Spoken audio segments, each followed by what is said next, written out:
ওম শান্তি ওম শান্তি ওম শান্তি। জীৱনটো পদুম ফুলৰ দৰে কেনেকৈ কৰিব পাৰি সেয়া আলোচনা কৰোঁ। বৰ্তমান বহুত মানুহৰ ঘৰখন সাধাৰণ কাৰণতে পৰিস্থিতি বেয়াৰ ফালে যায়। মনুষ্য আত্মাৰ মাজত মৰম, স্নেহ, বিশ্বাস, সত্যপৰায়ণতা সুদৃঢ় নহয়। মনুষ্য আত্মাৰ নৈতিক মূল্যবোধ বহুত তললৈ নামি গৈছে। মনুষ্য আত্মাই ঘৰ, কাৰ্যালয়, বেপাৰ বাণিজ্য আদি সকলোতে নিজৰ মাজতে সম্বন্ধবোৰ শুধৰাই তাত নিজকে খাপ খুৱাই মিলিজুলি চলিব লগা হৈছে। নিজৰ স্থিতিক নিৰ্দোষ আৰু ভাৰসাম্য ৰক্ষা কৰি চলিবলৈ সকলো মানুহৰে মনোবল জমা কৰাৰ আৱশ্যক হৈ পৰিছে। তাৰ কাৰণে যোগৰ অভ্যাস কৰিলে বহুত সহায় হয়। এই ক্ষেত্ৰত ব্ৰহ্মকুমাৰী ঈশ্বৰীয় বিশ্ববিদ্যালয়ত শান্তিৰ পথ দেখুৱাই সেৱা কৰি আহিছে।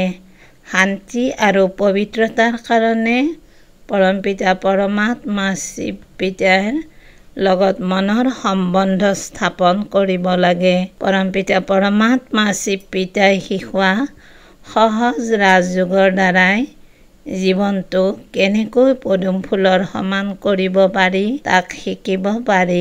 ঘৰ, গৃহস্থ, কাৰ্যালয় আদিত কাম কৰি থাকোঁতে শান্তিৰ সাগৰ পৰমাত্মা পিতাৰ লগত মনটোৰে সম্বন্ধ স্থাপন কৰি থাকিব পাৰি। তাৰ ফলত পৰিয়ালৰ স্নেহ আৰু শান্তি আনন্দ বিৰাজমান হৈ থাকে।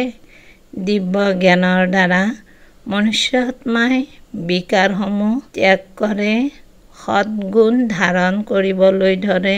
এয়া পৰমপিতা পৰমাত্মা শিৱ পিতাই শিকোৱা জ্ঞান আৰু ৰাজযোগৰ দ্বাৰাই মনোবল লাভ কৰে।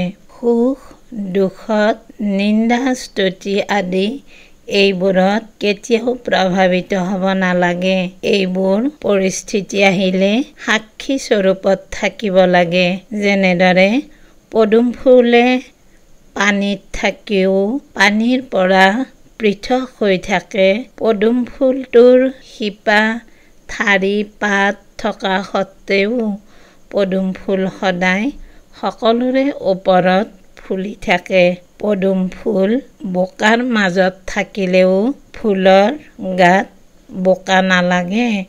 এনেদৰে মনুষ্য আত্মাই গৃহস্থত থাকি প্ৰয়োজনীয় দায়িত্ব পালন কৰি পবিত্ৰ হৈ বুদ্ধিক বন্ধনমুক্ত কৰি ভগৱানৰ চিন্তনত মগ্ন থাকি জীৱনটো পদুম ফুলৰ সমান যোগ্য কৰি তুলিব পাৰি।